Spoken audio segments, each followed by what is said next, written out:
Yah does not change. Polygyny is for Hebrew Israelites today.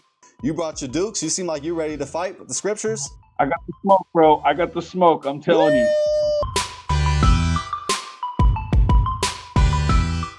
Yeah, if I'm up first, what I first would like to do is get a little bit of clarity, because what I heard Reuben say was that it was basically, it seemed like it was a lot of his opinion. I didn't get an exact verse.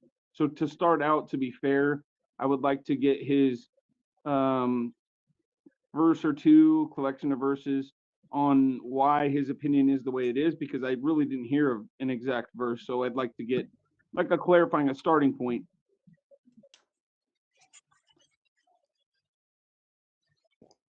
All right, brother Reuben. So Brandon would like a starting point. I'm a little bit of a jokester, Brandon, Okay. as you can tell. Okay. So it's Brandon, right? No, it's Brian, but that's okay. Brandon. Brian. Oh, let me correct that.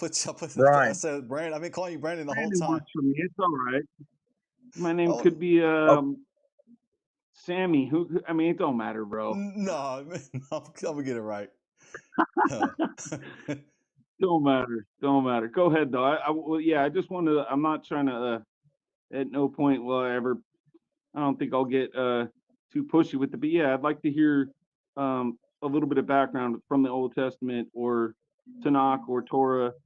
Where are you coming up with these things? Because it just seemed like an opinion. I didn't hear an exact verse. Okay. Okay. So first off, I'll start with Matthew chapter 5, verses 31, I believe you quoted, Brian. Furthermore, it has been said, whoever divorces his wife, let him give her a certificate of divorce. Right? Verse 32, but I say to you that whoever divorces his wife for any reason except sexual immorality causes her to commit adultery, and whoever marries a woman who is divorced commits adultery. You cannot marry a woman who is divorced, right? That's what that verse just said. Because yeah, and what I want to do is get to the Old Testament verses that he's referring to, because I have a set of verses right now that is going to further my point. Okay, so we're talking about polygyny. We're talking about a man having more than one wife. These scriptures that you quoted in Matthew chapter 5 and in 1 Corinthians chapter 7 are specifically talking about divorce and remarriage, unbelievers and believers, believers marrying believers in Yah. You had quoted one about if an unbelieving wife desires to stay, then she may stay, and the believer is to keep her. So to me, these verses have nothing to do with polygyny and a man having more than one wife. All right, that's fine. But okay, but did you have verses that you were referring to prior when you got your chance to speak, or was that just your opinion? Because I didn't hear you specifically give any verses from the Old Testament. So he actually, when he made his first address, he never gave an exact verse from the Bible that said that people can have like multiple wives. I realized that people did have multiple wives. However, we have examples to where that got people in deep trouble. So, but I'm willing to just for the meantime, I'm willing to put that aside, and I'll bring up another set of verses. Okay. Okay. All right. So this is what the brother's looking for, right? Okay. Exodus chapter 21, verse 10. All right. Exodus 21, verse 10. Well done. Let's get it. So if you'll notice as well that this was given right after the 10 words or the 10 commandments was given. And 21 verse 1, it says, now these are the judgments which you shall set before them, which you shall set before Israel. Well, verse 10, it says, if he takes another wife, he shall not diminish her food, her clothing, and her marriage rights. So this is a commandment for the man when he takes another wife, that the rights of the first wife shall not be diminished,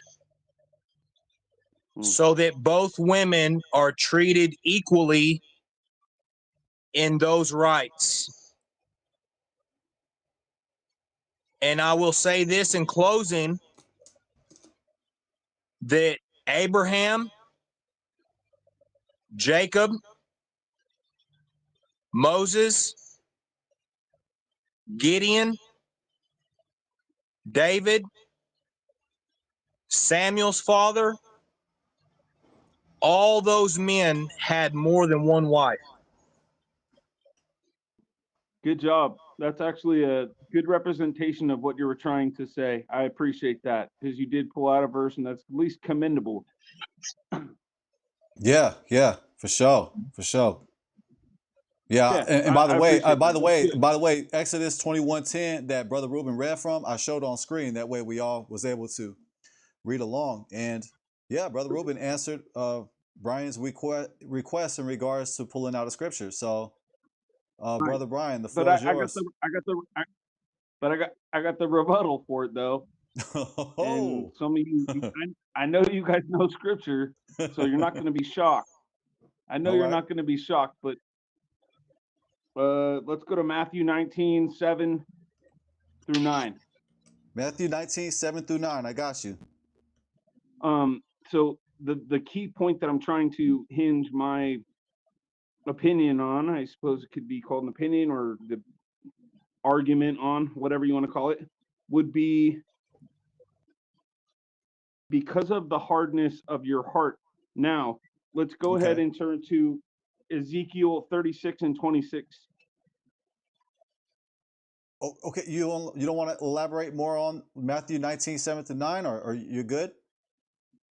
No, because the reason why is because Jesus came to clarify things. I assume we are all aware that Jesus knew the scriptures better than anyone ever will, but especially better than the scribes and the Pharisees, because they were the ones who were questioning him in that particular line of questioning.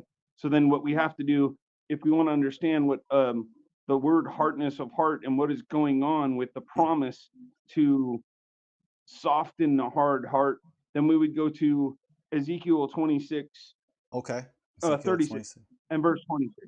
36:26. 36:26. All right. Cool. I just wanted some clarification. You said because of the hardness of the heart. I got you. Correct.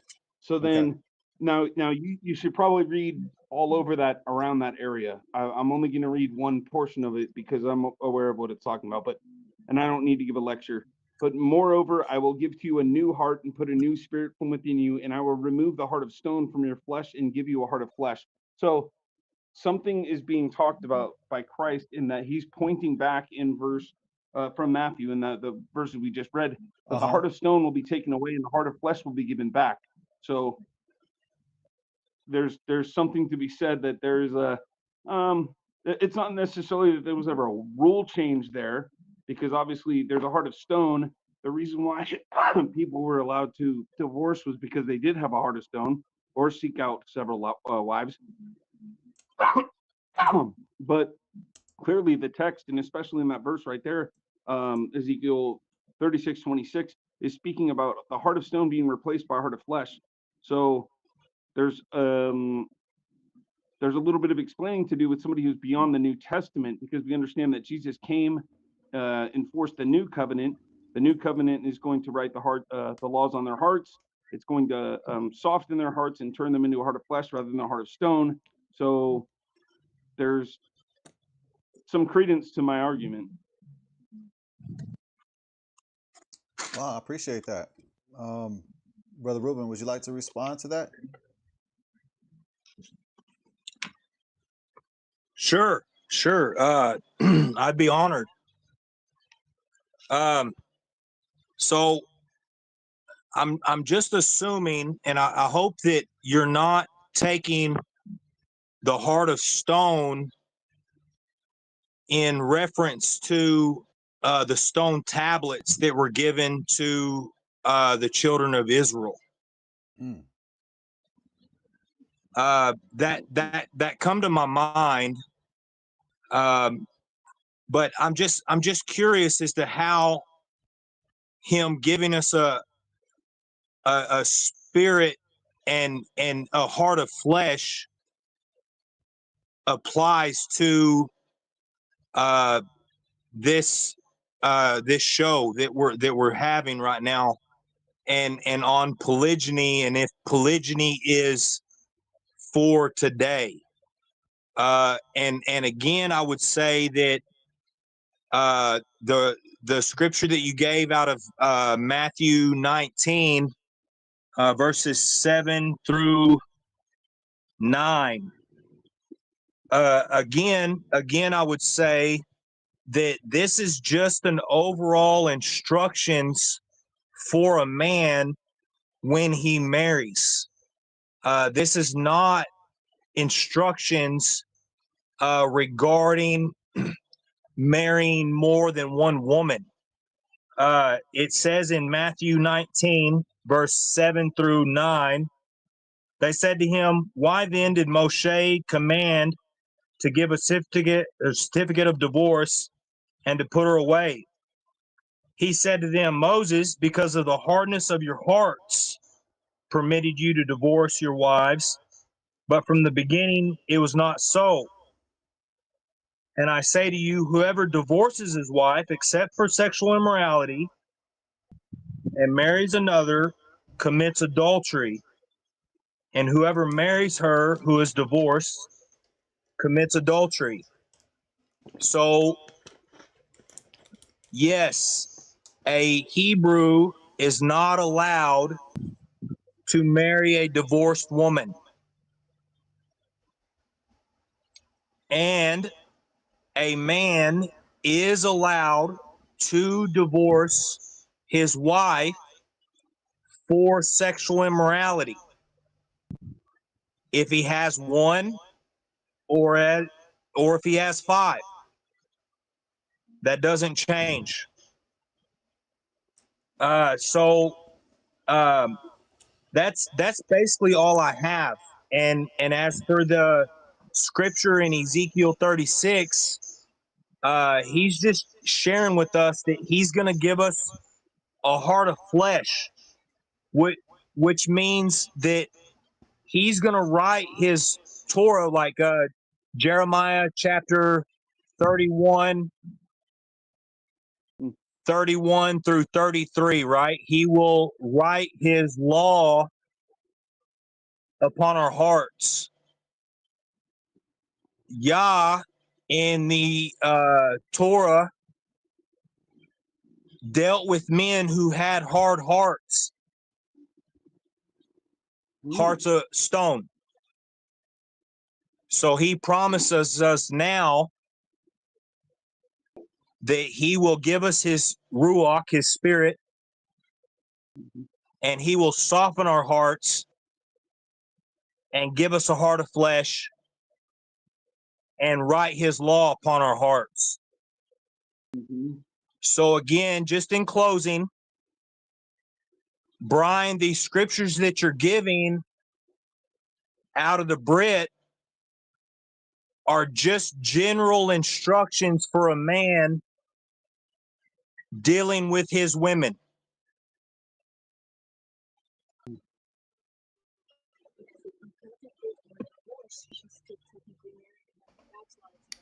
Wow. So, Brian, you would like to go ahead and respond? Yeah, sure.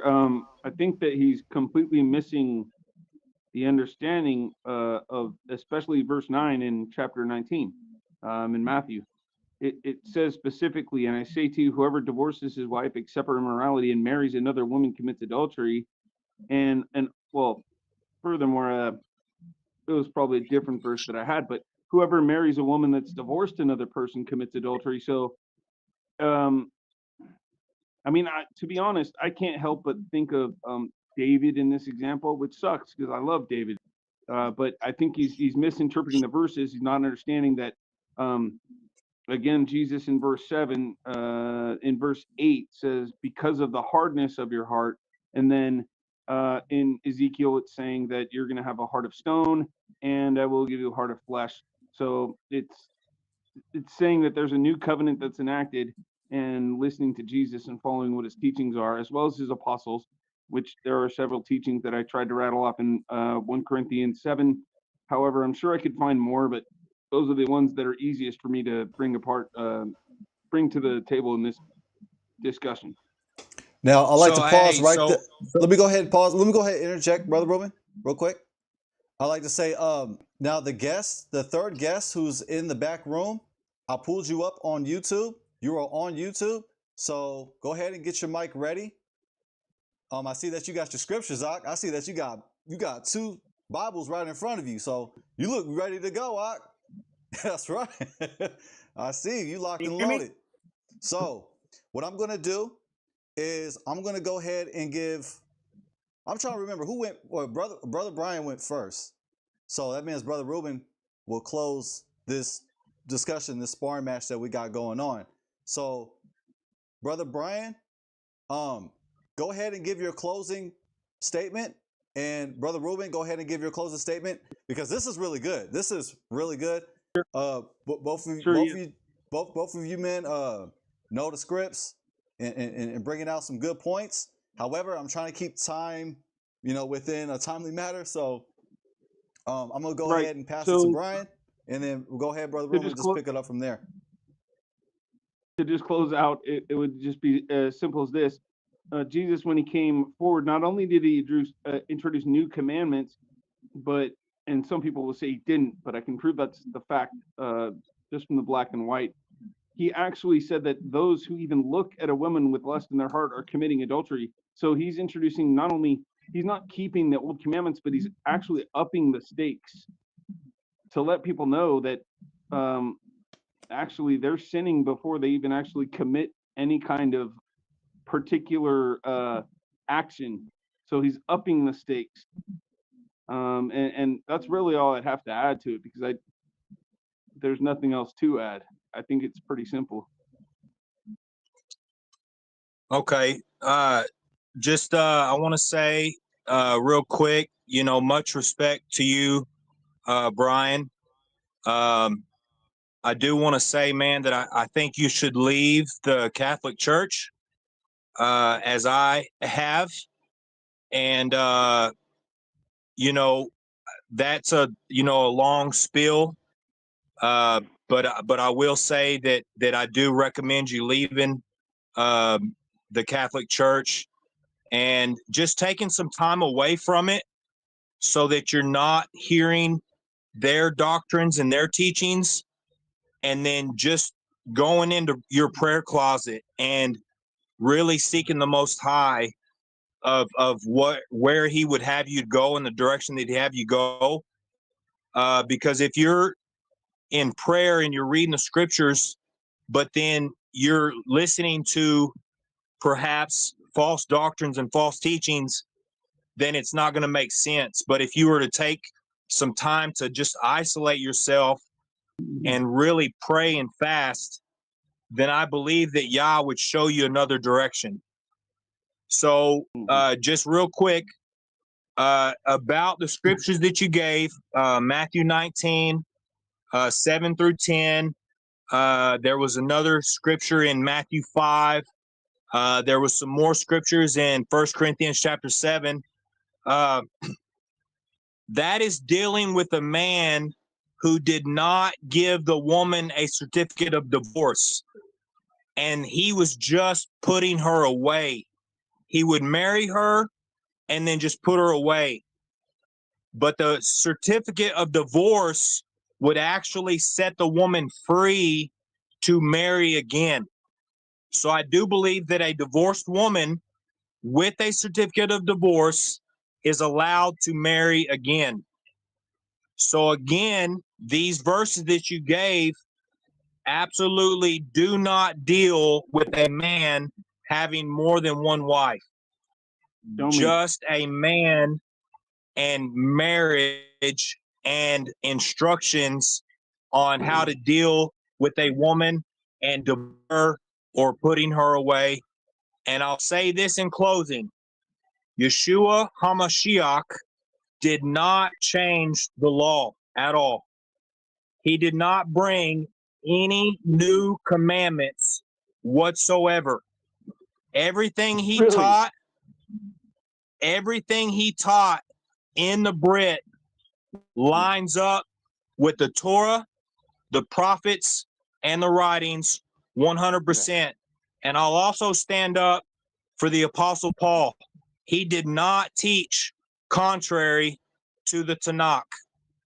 Period. Shalom. Okay. My response to this is going to be quite simple.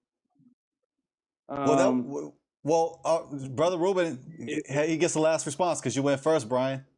So we just have to wrap up this conversation. Oh, you want to wait?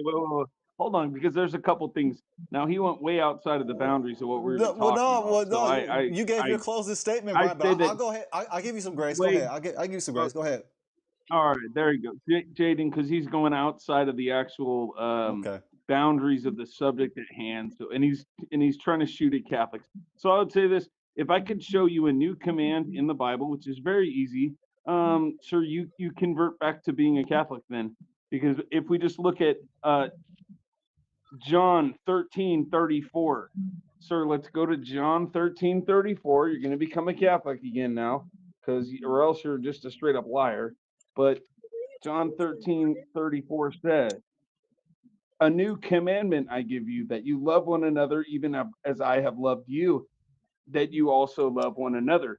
That is a new commandment. Only the Son knows the Father, and the Father knows the Son, and whoever the Son wants to reveal himself to that person, then they will know the Father too. However, that is a new commandment, or else if it was as easy for everyone to see that he's claiming, then it would be... All right, I thought I heard a little something in the background, but that is a new commandment. It says it's in black and white. So you're in trouble there, buddy, and I don't appreciate you telling me not to be Catholic just because you ran away. That's a personal thing for you, my friend. No, that's it. That's it's just basically a reply because we're going outside of the topic that was given, where he starts to tell me that I should not be a Catholic, and I'm saying he did give new commandments. I just read one, so therefore maybe he's wrong and should reconsider his position about Catholicism in general. I mean, I could sit up here and talk about topics all day, so I'm ready to move on. Bring us back up. We'll chop it up good. Okay. We'll chop up some onions. Some of us will cry, and it's going to be fun. Either way. All right. Well, there you have it, family. Well, thank you for being on the panel, Brother Brian and Brother Ruben.